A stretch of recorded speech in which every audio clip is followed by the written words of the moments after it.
நம்முடைய மத்தியிலே அருமையான தாயார் டேவிட் மார்டினா அவர்கள் சாட்சி கொடுக்கிறார்கள். Okay, alright, Martina David. Okay, God bless you. Okay, ஒரு மாதத்திற்கு மேலே நான் பயங்கர தலைவலியிலே, இந்த தலைவலிக்கு காரணமானது சைனசிட்டிஸ் என்று சொல்லப்படுகிற ஒரு பயங்கரமான பலவீனத்திலே நான் பாதிக்கப்பட்டேன்.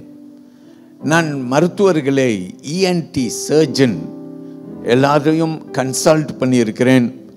ஆனாலும் எனக்கு இந்த தலைவலி விடவே இல்லை. ஆனால் தேவ சமூகத்திலே நானும் என்னுடைய வீட்டாரும் நாங்கள் ஜெபித்தோம். இயேசு ஒருவர் தான் சுகப்படுத்துகிற ஆண்டவர் என்று எப்போதும் நாவல அறிவித்தோம். நம்முடைய போதகரை நான் கூப்பிடும் போதெல்லாம் அவரும் கூட எனக்காக ஜெபம் செய்திருக்கிறார். நான் ஆண்டவருக்கு மகிமை செலுத்துகின்றேன். எல்லா புகழ்ச்சியும் துதியும் அவருக்கே.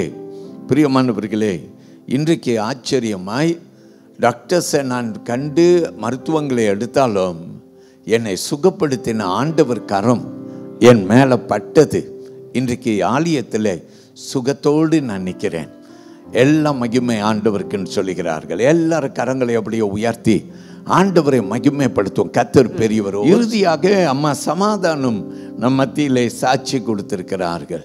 நிற்க நான் கேட்கிறேன், அம்மா தங்களுடைய நீஸ் சார்பிலே என்னிடத்திலே அடிக்கடி மகள் பாலினுக்காக ஜெபித்து கொள்ளுங்கள் என்று இந்த குடும்பத்தார் சொல்லுவது உண்டு. ஷாலா மருத்துவமனையிலே மிகவும் பாதிக்கப்பட்டு மரித்து போகக்கூடிய அளவுக்கு ஒரு பயங்கரமான பலவீனத்திலே வாலிப பெண்ணான இவள் கிடந்தாள். பிரியமானவர்களே, எல்லாரும் துக்கத்தோடு கண்ணீரோடு இப்படி நெருக்கமான நேரங்கள் வரும்போது நாம் யாரை தேடுகிறோம்? ஆண்டவரே. இவர்கள் தேடினார்கள். ஆண்டவரும் தயவு உள்ளவர். அவரும் கூட அவர் கரம் நீட்டி மரண படுக்கையில் கிடந்த மகள் பாலினுக்கு ஒரு அற்புதம் கர்த்தர் செய்தார். இன்றைக்கு மகள் பாலின் சுகமாய் எழும்பி விட்டார்கள். கரங்களை உயர்த்தி கொண்டு, ஆண்டவரே உங்கள் நாமத்தை நாங்கள் ஸ்தோத்தரித்து நன்றி சொல்லுகிறோம். ஆண்டவரே, இந்த உம்முடைய பிள்ளைகள் கொடுத்த சாட்சிக்காக நன்றி. இந்த காரியம் கர்த்தரால் உண்டானது. எங்கள் ஆண்டவர் சுகப்படுத்தினேர் என்று ஜெபிக்கிறோம். நன்றி சொல்லுகிறோம்.